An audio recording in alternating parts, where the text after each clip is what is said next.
கிபி 3ஆம் நூற்றாண்டில் காஞ்சியை தலைநகராக கொண்டு ஆண்டு வந்த தொண்டைமான்களின் மரபினரே பல்லவர்கள். சுமார் 6 நூற்றாண்டு காலம் தமிழகத்தை ஆண்டு மாமல்லபுரம் என்ற கலைநகரை நிர்மாணித்த இவர்களும் வன்னிய சத்திரியர்களே என்பதை திரு நடன காசிநாதன் அவர்கள் தனது வன்னியர் மாட்சி, வன்னியர் வரலாறு ஆகிய நூல்களில் அறிஞர் உலகம் ஏற்றுக்கொள்ளும் வகையில் மெய்ப்பட நிரூபித்திருக்கிறார்கள். காடவராயர் மற்றும் 11ஆம் நூற்றாண்டிலிருந்து 14ஆம் நூற்றாண்டு வரை வட ஆற்காடு, செங்கல்பட்டு ஆகிய பகுதிகளை ஆட்சி செய்த சம்புவராய மன்னர்களும் வன்னிய சத்திரிய மரபினரே. திருவண்ணாமலை அருள்மிகு அண்ணாமலையார் திருக்கோவிலில் உள்ள பல கல்வெட்டுகளில் சம்புவராயர்களின் 3 கல்வெட்டுகள் முக்கியமானவை. இவை சம்புவராய மன்னர்கள் கோவிலுக்கு அளித்த தானம் மற்றும் அரசியல் பிரம்மாண வாக்குமூலம் ஆகியவை பற்றி சொல்கின்றன.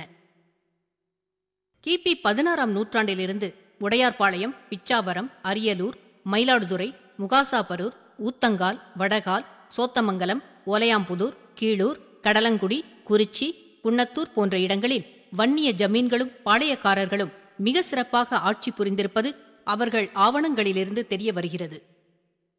குறிப்பாக செயங்கொண்டம் அருகே உள்ள உடையார்பாளையம் ஜமீனுக்கு 365 கிராமங்கள் கட்டுப்பட்டிருந்தன. பவுன் முத்திரையோடு அப்போது செலாவணிக்காக நாணயங்களையே அச்சிட்டு வெளியிட்டிருந்திருக்கிறார்கள்.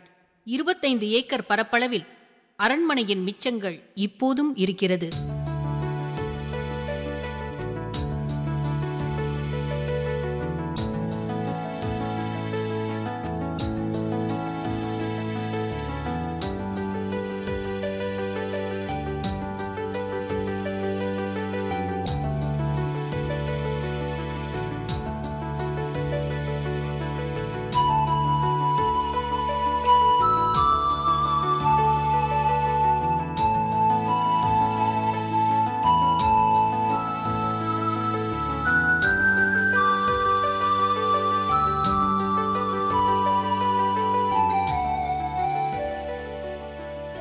இதைப்போல அரியலூர் ஜமீன், பூம்புகாரை தலைநகராக செயல்பட்ட வடகால் ஜமீன், திருமுல்லைவாயில் காரைக்கால் பகுதிகளை நிர்வகித்த வேட்டங்குடி ஜமீன், பிச்சாவரம் ஜமீன் ஆகியவை ஆண்ட பரம்பரையாய் வன்னியர் இருந்ததற்கு அடையாள சான்றுகள்.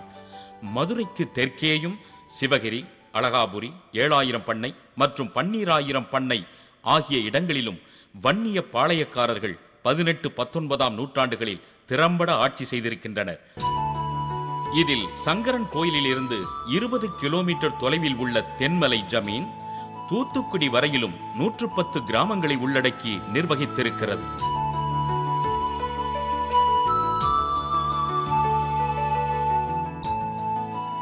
கிபி 1754இல் சிவகிரி பாளையக்காரரான வரகுணராம சங்கர பாண்டிய வன்னியர் ராசிங்க பேரேரி, குளம், கால்வாய், உப்பளம் போன்றவற்றை ஏற்படுத்தி தந்தது பற்றி கல்வெட்டு தகவல் ஒன்று தெரிவிக்கிறது.